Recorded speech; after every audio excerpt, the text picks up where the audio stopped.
Today we'll be solving problem number 11 of exercise 2.2. For any integer n, we need to prove that n power 5 minus n is divisible by 30.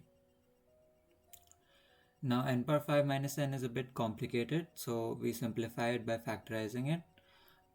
First, we can take n common to get n times n power 4 minus 1. Then we split n power 4 minus 1 to get n square minus 1 into n square minus 1 and n square plus 1. And then we split the n square minus 1 into n minus 1 into n plus 1. Now 30 is also a pretty big number. So what we do is that we take the prime factorization of 30, right? And then we try to prove that each of the prime factors divides n power 5 minus n. First, we'll show divisibility by 2. So if n is even, then 2 already divides n, so 2 will divide n power 5 minus n.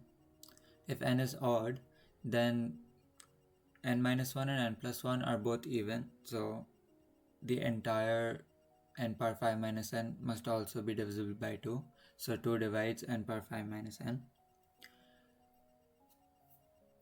Next, we go to divisibility by 3. Note that n minus 1, n and n plus 1 are 3 consecutive integers. This is where the factorization helps. So since there are 3 consecutive integers, at least one of them must be divisible by 3. So the entirety of n power 5 minus n is divisible by 3. Next, we go to divisibility by 5.